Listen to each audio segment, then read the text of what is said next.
Hola, bienvenidos a la clase de piano número 10. Mi nombre es Milen Fuentes y voy a ser la monitora de este taller. Esta clase, al igual que la anterior, van a ser un poco distintas respecto a lo que hacemos siempre, ya sea tocar piezas o hablar de teoría o de hablar de cómo ejecutar el piano correctamente. Lo que haré en esta clase será hablar y comentar acerca de los aspectos básicos del romanticismo y del postromanticismo. También nombraré algunos compositores importantes y sus obras más conocidas. Y por último mencionaré la importancia del piano y cómo se ha ido adaptando hasta el día de hoy, que es tal como lo conocemos ahora. La clase pasada hablamos acerca de la historia del piano, de cómo se origina, de sus comienzos. También hablé acerca del barroco, que se divide en tres partes, que son el barroco temprano, el barroco medio y tardío. Y finalicé hablando del clasicismo. Ahora bien, la clase anterior mencioné que Beethoven sería uno de los que ayudaría con la transición del periodo clásico al barroco. Entonces voy a continuar hablando acerca de Beethoven y de cómo fue efectivamente esta transición. Hay algunos detalles que no mencioné de él, que por ejemplo son que él fue un compositor en donde su música tenía muchísimos contrastes. Siempre hay dos fuerzas que están luchando constantemente.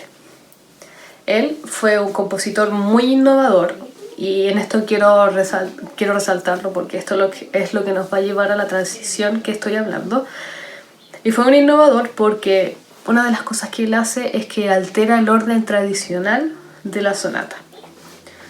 En el barroco, por ejemplo, mencioné o hablé acerca del concierto grosso, que se basa finalmente en un solista y una orquesta, y tenemos dos fuerzas que van... Hay algunos compositores que los consideraban rivales, pero siempre hay uno que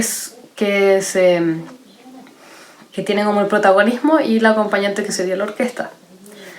Y por ejemplo en Vivaldi mencioné que él lo que hace es definir que ese concierto va a tener una estructura de un movimiento rápido, un movimiento lento y finalmente otro movimiento rápido. Y esto es lo que me refiero con el orden tradicional de la sonata, que después la sonata va a ser así, rápido, lento, rápido, va a tener tres movimientos, y lo que hace Beethoven es alterarlo. No necesariamente va a ser así. Puede que parta un movimiento lento, después rápido, lento, o lento, rápido, rápido, etc. Entonces esto igual es algo innovador para la época, porque es algo que se venía haciendo desde hace muchísimo tiempo. También otra cosa que hace a propósito de alterar cosas en la sonata es que agrega un movimiento más. Entonces es por eso que algunas sonatas o algunas sinfonías tienen 4 movimientos ahora. También otra cosa es que él hace introducciones que son lentas y muy largas. Antes generalmente las introducciones podían ser muy cortitas, de algunos segundos, y tenían casi el mismo estilo de la pieza en sí. Pero ahora lo que hace es una introducción lenta y muy larga, que puede ser, por ejemplo, de una página, en comparación a, 4 compases que se hacía antes. Y esto puede ser algo que es completamente distinto a la pieza que se va a desarrollar en sí. Y esto es algo que algunos compositores que vienen después de Beethoven van a tomar y van a replicar en sus piezas. Beethoven lo que hace es expresar sus sentimientos más profundos en sus piezas. Y no solo sus sentimientos como de cómo se sentía él en el momento, sino que cualquier tipo de sentimiento, desde la pasión, desde sentirse heroico o algo trágico. Y es por esto que, por ejemplo, tiene una sinfonía que se llama Heroica, que es aquí donde la expresa este sentimiento de grandioso en una sinfonía. O al igual que el ejemplo que vi la semana pasada, tenemos la sinfonía pastoral, que también, a pesar de reflejar la naturaleza, que fue cuando él compuso, cuando se fue un tiempo en un lugar apartado, también podría reflejar como la tranquilidad que él sentía. Él lo que hace es componer durante la Revolución Francesa, y eso hace que él quiera componer con lo que siente, que es mucha pasión y también que quiere la libertad.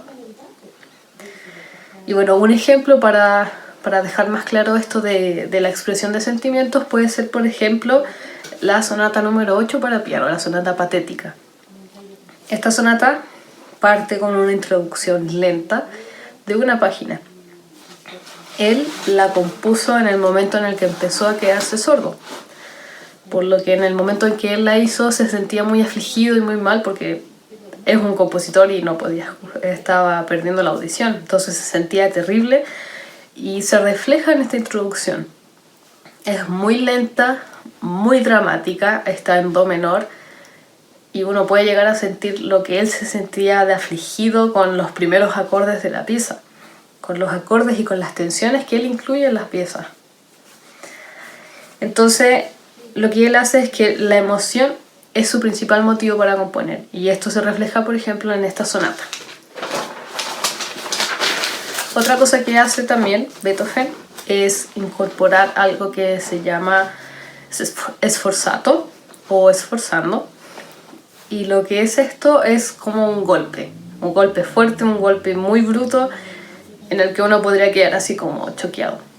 Entonces esto también es algo que es muy de él, de hecho es muy característico hasta en muchas de sus piezas, y es algo que después va a ser muy utilizado en el romanticismo.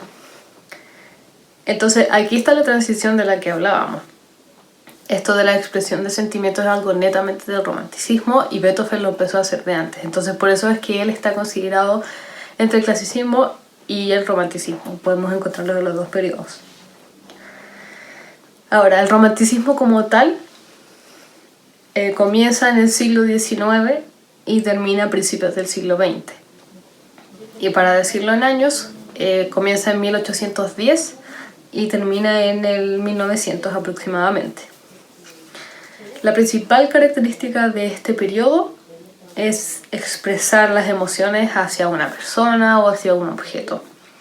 Lo que hay aquí es una libertad de expresión. También el romanticismo rechaza un poco esto de las reglas y que todo tiene que ser cuadrado y muy estructurado, sino que ahora puede ser más libre. Tampoco significa que se eliminan todas las formas, como la forma sonata o la forma de la sinfonía, sino que ahora hay un poco más de libertad para hacerlo más desde lo que uno siente y expresarlo mediante la música. Todo esto mediante armonía clásica. Aún no hay variaciones como conocemos hoy en día, la música contemporánea, que pueden ser como muchos ruidos o efectos o muchas notas sonando a la vez. Esto aún no es así. Aquí en el romanticismo existe un interés por lo exótico y por la fantasía. También aquí las formas musicales van a ser más cortas, quizás podamos encontrar piezas de 2 a 3 minutos, o también pueden ser piezas mucho más extensas como van a ser las piezas orquestales. Y a propósito de las piezas orquestales, las orquestas se van a agrandar muchísimo más. Aquí va a ser muy diferente respecto a cómo era en el barroco, que si bien ellos tocaban para el rey, eran conjuntos muy pequeños, quizás de 10 personas, quizás 15, pero no van a ser más. Aquí las orquestas van a ser gigantes y quizás van a ser de 100 personas o más. Y esto también hace que se incluyan algunos instrumentos como por ejemplo el pícolo o el corno inglés. Por ejemplo, tenemos una obra de Mahler que, a diferencia que por ejemplo una sinfonía, no sé, de Mozart o Haydn que duran 30 minutos, las de Mahler tienen algunas que llegan a durar más de 2 horas. Por último, aquí en el romanticismo vamos a conocer el virtuosismo. Aquí va a importar mucho más el intérprete, y acá se va a dar más énfasis al intérprete que a la composición misma. Y aquí, en este periodo, es donde conocemos a 2 grandes intérpretes reconocidos mundialmente, que son Paganini, un virtuoso en el violín, que compuso piezas para violín. Tenemos los 24 caprichos. Y también por el lado del piano tenemos a Franz Liszt, que él fue en esa época el más grande pianista, muy virtuoso y uno de los mejores de esa época. Bueno, también mencionar que en esta época se van a agregar nuevos instrumentos. Uno de ellos va a ser el contrafagot, que es como el fagot pero mucho más grande y mucho más grave. Vamos a tener el saxofón, el corno inglés y la tuba. Y por último, ahora sí lo último, va a ser que el piano va a ser el gran instrumento de este periodo. Muchos o la mayoría de los compositores de esta época van a componer para piano y va a ser el principal instrumento en el que va a ser quizás más fácil expresar los sentimientos para ciertos compositores. Y ligado a esto, ¿cómo se desarrolla el piano en esta época? Bueno, en esta época es cuando ya finalmente el piano está como lo conocemos hoy en día. Durante esa época hubieron muchísimas mejoras que hicieron el piano lo que es hoy. Una de estas mejoras, por ejemplo, es que es posible tener muchas más cuerdas que las de antes. Recordemos que el primer piano de la historia era un piano de 4 octavas, quizás de este porte, un poco más grande, que sonaba muy poquito, y ahora vamos a tener un piano de 8 octavas, que es el que conocemos ahora. También van a haber mejoras de mecanismo y una de estas va a ser que las cuerdas se van a poder tensar mucho más. ¿Qué va a provocar esto? Que el piano tenga mucho más volumen, es decir, que suene mucho más fuerte. Y esto es también gracias a la caja de resonancia que tiene el piano. Por ejemplo, si pensamos en un piano de cola, la cola va a ser muchísimo más larga y esto va a hacer que resuene en esta caja. Y bueno, por eso las tapas se levantan y es para que el sonido salga. Entonces esto también va a hacer que el piano suene mucho más. También va a haber otro mecanismo, va a haber otra mejora en el mecanismo de las teclas, lo que va a hacer que la tecla ahora pueda subir mucho más rápido. Es decir, cuando la apretamos y saquemos el dedo va a subir inmediatamente. Y esto va a producir que se pueda hacer la doble repetición, que va a hacer tocar una tecla mucho más rápido sin que la tecla se quede abajo, sin poder subir. Y la última mejora es que ahora vamos a tener 3 pedales. Ya conocemos el que es de la derecha, que es el pedal que hace que el sonido se mantenga. El de la izquierda, que es la sordina, que hace que haya un mecanismo que corra todo el mecanismo del piano un poco a la derecha. Y esto va a hacer que el martillo le pegue solo a 2 cuerdas en vez de 3. En resumen, la sordina hace que el piano suene más despacio y con un sonido como un poquito más apagado. Y el tercer pedal, que es el del medio, se va a usar para mantener el pedal que conocemos de la derecha, es decir, tocamos una nota, pero solo va a mantener una nota y el resto no. Esto va a poder producir, por ejemplo, que podamos tocar un bajo y mantenerlo y el resto de las notas que toquemos va a sonar limpio, no va a sonar mantenido ni se va a mezclar todos los sonidos. Y bueno, ahora estos se van a tocar con los pies. Recordemos que en el clasicismo el pedal se encontraba justo abajo del teclado. O sea, tenemos el teclado y teníamos que accionar el pedal con la rodilla para que este pudiese mantener las notas. Ahora va a ser mucho más fácil, lo vamos a tener en los pies. Ahora respecto a este avance del piano, vamos a conocer a los principales compositores del periodo del romanticismo. La primera ronda de compositores son los que salen entre 1815 y 1850. Tenemos a Beethoven, que ya hablamos de él. Otro exponente o otro compositor importante va a ser Weber. Él fue un compositor, pianista y director de orquesta alemán. Y él está muy atraído por la ópera. De hecho, él es como el fundador del drama en la ópera. Y él va a ser una grandísima influencia para Wagner, que es un compositor del postromanticismo muy importante, que luego lo mencionaremos. Entre las obras más importantes de Weber vamos a encontrar El cazador furtivo. Tiene mucha música sacra, tiene 2 sinfonías y otras de las obras más importantes que tiene son el concierto para clarinete 1 y 2 y el concertino. Y estas son piezas obligatorias en el repertorio de los clarinetistas. Otro compositor de este grupo de los primeros compositores que salieron va a ser Schubert. Él fue un compositor austriaco y una de las grandes características de él es que fue el continuador de la sonata clásica. Él siguió un poco el legado que dejó Beethoven respecto a la sonata. Su aporte a la música va a ser 600 obras vocales, muchísimas. Tiene 7 sinfonías y dentro de sus obras más importantes tenemos una pieza para cámara que va a ser para violín, viola, cello, contrabajo y piano. Esta pieza se llama La Trucha y es muy conocida. También va a tener su sinfonía inconclusa y tiene ciclos de canciones que son principalmente para voz. Ahora, en la segunda tanda de compositores de este periodo, vamos a tener al gran pianista Franz Liszt. Él fue un compositor, un pianista y un director austrohúngaro, perdón. Él tiene una habilidad increíble como intérprete y también como compositor. Él, de hecho, tocaba muchas de las piezas que él mismo componía. Eran tan difíciles que, al parecer, él era una de las pocas personas que podía tocarlas. Él fue el pianista más avanzado de su época y fue muy influyente para próximos compositores.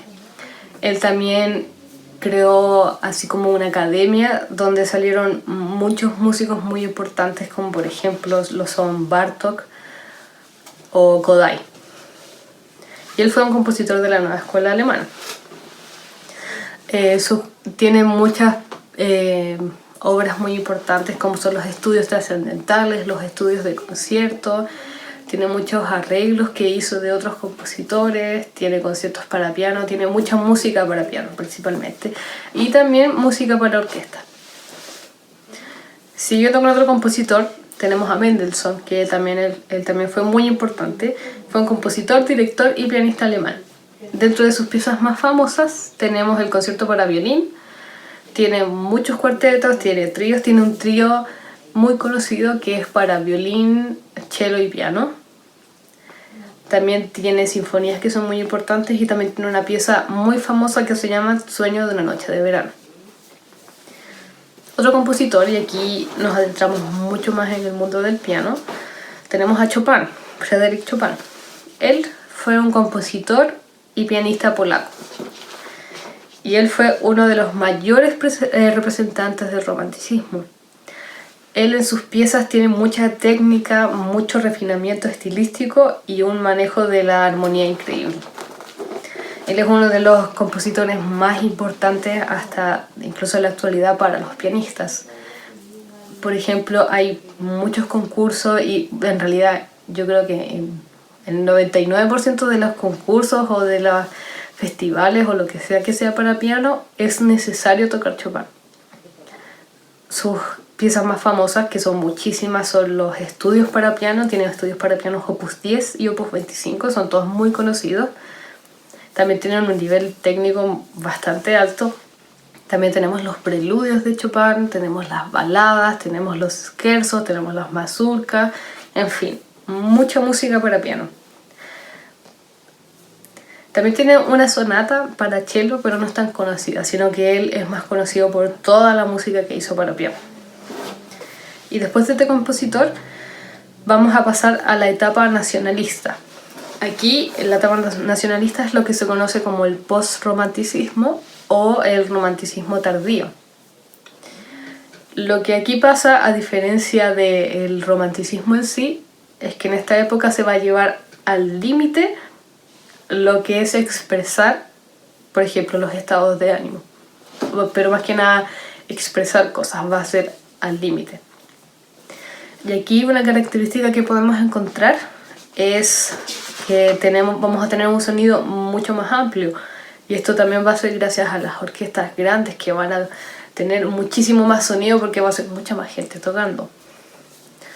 En este periodo, los artistas se van a rebelar contra la vida de los burgueses.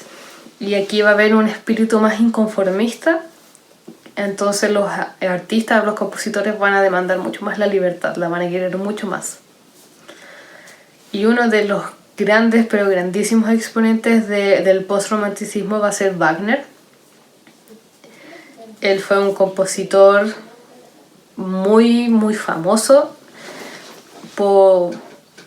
Él principalmente escribió o se centró más en la ópera. Y él de hecho cambió la ópera de como la conocíamos anteriormente. una de sus características principales va a ser su manejo de la armonía, que su música va a estar llena de cromatismos, llena de disonancia. Y lo que es más importante en él es que él va a querer traer de vuelta la tragedia griega, todo lo que son los mitos, porque tiene mucha admiración por eso, y lo va a replicar en la ópera. Ahora, ¿qué cosa hace de distinto él? Él quiere integrar todas las artes juntas, no quiere que una acompañe a la música, sino que todas estén incluidas y tengan la misma importancia. Es por esto que él es tan importante en este periodo. Y también otra cosa que él quiere hacer es convertir la voz en que sea más un instrumento. ¿Qué quiere decir esto? Que va a tener mucha más dificultad al momento de cantar algo, va a ser mucho más complicado.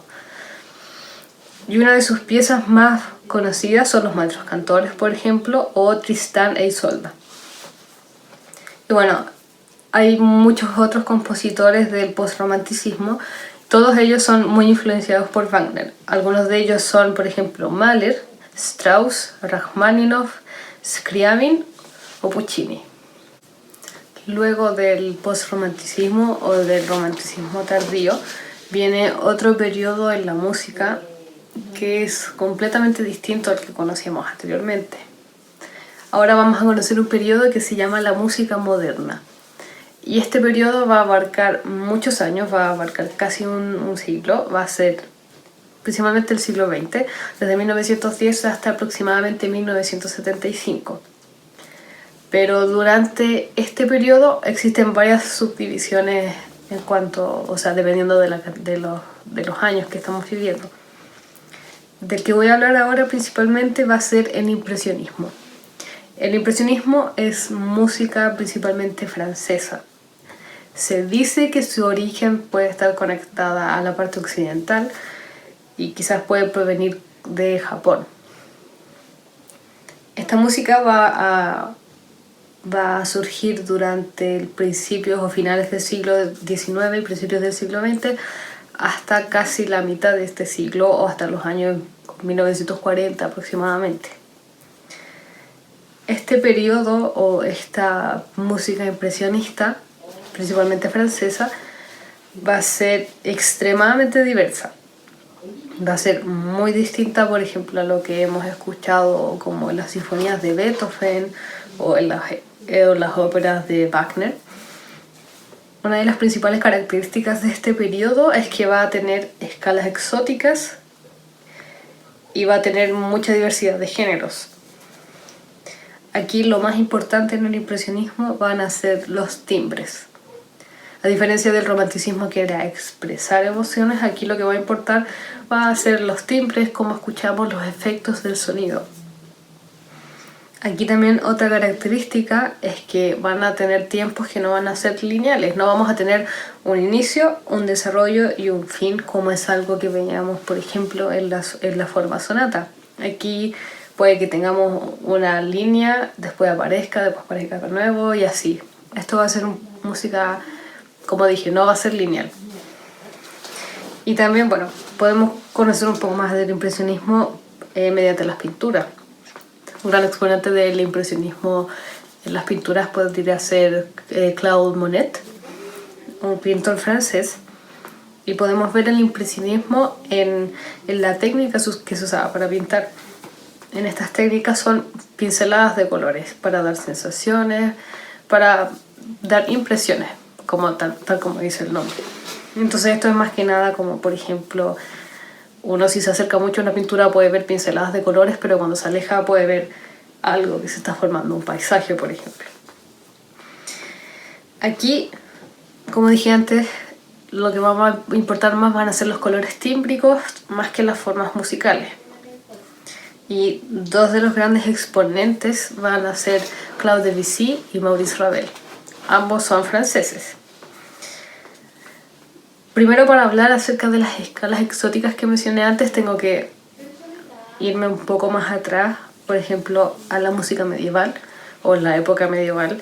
En esta época se usaban muchísimas escalas y lo que pasó es que en el barroco se quedaron con dos, por decirlo así, que son la escala mayor y la escala menor. Pero hay algo que va mucho más allá de esas dos escalas que se llaman modos gregorianos. Entonces, lo que conocemos como la escala de Do mayor es un modo y lo que conocemos la escala de, por ejemplo, La menor es otro modo, y tal como esos dos existen muchos más. ¿Y cómo podemos reconocerlos? Por ejemplo, sabemos que Do mayor es de Do a Do y son en el piano, por ejemplo, puras teclas blancas: Do, re, mi, fa, sol, la, si, do. Ahora, por ejemplo, si tomamos otra escala y la transportamos a que sean puras teclas blancas, vamos a formar otro modo. Por ejemplo, no sé, Mi mayor. Si tocáramos Mi mayor sabemos que tiene 4 sostenidos, pero si lo tocamos con puras teclas blancas, Mi, fa, sol, la, si, do, re, mi, aquí vamos a tener una escala distinta y esto también va a ser un modo. Entonces esto es lo que estos compositores como Debussy o Ravel van a incorporar en sus piezas, van a incorporar estas escalas extrañas. Y también algo que se va a incorporar mucho van a ser, por ejemplo, los usos de las cuartas o las quintas paralelas. Las quintas paralelas son algo que estaba prohibido en la armonía clásica o, por ejemplo, en el barroco al momento de componer. ¿Qué se refiere con quintas paralelas? Que son dos quintas que son sonadas al mismo tiempo. Por ejemplo, Do y Sol y Re y La. Aquí tenemos una quinta, de Do a Sol hay una quinta y de Re a La hay una quinta, y si se toca una y después otra, esas son quintas paralelas y suena muy extraño, y esto es algo que se va a usar mucho en el impresionismo y no va a ser tan extraño en verdad. Y también el uso de las cuartas. Anteriormente, por ejemplo, en el barroco o antes, a las cuartas disminuidas o se conocía como el diablo en la música porque era muy disonante. Y aquí es algo que se va a usar y va a ser totalmente normal. Entonces también la música impresionista va a tener una libertad armónica absoluta. Aquí ya no hay reglas de grados, no tiene que haber una tónica y después una dominante y después una tónica, sino que van a haber acordes muy diversos, muy extraños, no van a haber reglas de armonía, no va a haber nada de eso. Ahora, Fauré y Saint-Saëns son también compositores franceses y ellos son uno de los primeros compositores que experimentaron con este tipo de música. Ellos experimentaron con las escalas que mencioné anteriormente, pero no lo hicieron tan a fondo. Ahora, los que sí lo hicieron muy a fondo son los que ya mencioné. Debussy fue un compositor importantísimo en el impresionismo. Él fue un compositor francés y es un impresionista por excelencia. Él es la mayor figura del impresionismo en la historia de la música. Él lo que hacía era transportar a espacios propios de la mitología griega. Por ejemplo, él tiene una pieza, una obra muy famosa que se llama Preludio a la siesta de un fauno. Entonces es aquí donde él utiliza la mitología griega y la expresa en sus obras, pero no a través de drama como lo hacía Wagner, sino que son cosas más tranquilas o cosas más de efectos sonoros. También algo que produce en su música son que evoca cantos a lo lejos o ecos. También otra característica de él es que él crea motivos musicales muy cortitos, no es que sea una frase muy larga, y lo que él hace es que la va repitiendo a lo largo de toda la pieza. Y puede ser que a veces no se escuche, pero sigue estando ahí. Entonces es como el efecto del eco que mencionaba anteriormente. Y bueno, el segundo gran exponente del impresionismo es Ravel. Ravel tuvo una amistad con Debussy, pero tuvieron que terminarla porque se decía que ellos como que se copiaban, por decirlo de alguna forma. Entonces había como mucha crítica en ese momento, entonces ellos decidieron terminar su amistad y siempre se compara uno con el otro, pero en verdad son bastante distintos ambos. Ravel lo que hace es ocupar más un estilo neoclásico, que quiere decir esto, que ocupa más contrapunto, es decir, que hay una voz y otra voz al mismo tiempo y se van como complementando, cruzando, etc. Y él también, el neoclásico también se refiere a que hay un motivo muy claro. Ravel era muy bueno creando motivos musicales o ideas musicales. Y son cosas que se van reflejando a través de toda su música. Toda su música tiene un motivo clarísimo que tú lo puedes distinguir inmediatamente, y todo lo demás es como capa de armonía, como un colchón de música. Y arriba está lo que es el motivo o la melodía. Una de algunas de sus obras más importantes de Ravel son Mi madre la oca, que es una suite basada en cuentos infantiles, en canciones infantiles, La tumba de Couperin, Gaspard de la Nuit, Daphnis y Chloe y El bolero de Ravel. Otro aspecto muy conocido de Ravel es que él fue un maestro de la orquestación. ¿Qué quiere decir el maestro de la orquestación? Es que él componía una pieza para piano y él mismo componía la misma pieza para una orquesta completa. Y él es considerado el mayor genio de la orquestación porque tiene una habilidad increíble para otorgar ciertas melodías a ciertos instrumentos y lo hace muy bien, es muy famoso por eso. De hecho, uno de los ejemplos más conocidos que tiene es la suite Mi madre la oca. Esa es una pieza que es originalmente para piano a 4 manos, pero él también la hizo para piano solo y también la hizo para orquesta. Y una de las obras más importantes de Debussy son El mar, El preludio a la fiesta de un fauno, Imágenes, que son piezas para piano en que podemos sentir o que refleja imágenes a través de lo que tocamos, a través de los efectos sonoros, los preludios que tiene para piano también y la suite Bergamasque. Y otra obra muy importante son los estudios que tiene, que son muy bellos y reflejan muy bien lo que es todo esto de los timbres, de los efectos, de los colores. Bueno, y para finalizar la clase de hoy, lo que hicimos fue seguir con la línea de la clase pasada.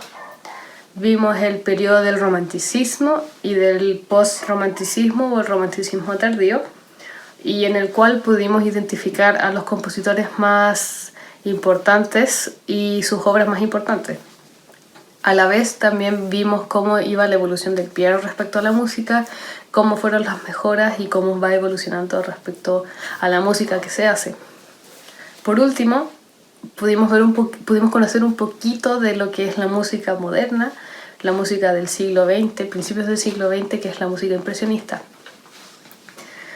Me gustaría quizás como tarea o algo así, que pudiesen escuchar todas estas piezas que les estoy recomendando para que así puedan notar cómo es efectivamente la evolución, primero de la música en sí, desde el 1700 al 1900 o hasta lo que conocemos hoy en día, y también para que se pueda notar el avance que ha tenido el piano. Es decir, avanzar desde el clavecín, que es un instrumento pequeño con sonido metálico, hasta el uso del piano moderno que se le conoce hoy en día, o hasta el uso del piano en la música impresionista, que es más que nada por efectos del sonido y mucho pedal y mucho imaginarse como un colchón armónico y melodías como muchos efectos. Espero que les haya gustado la clase de hoy y nos vemos la próxima clase.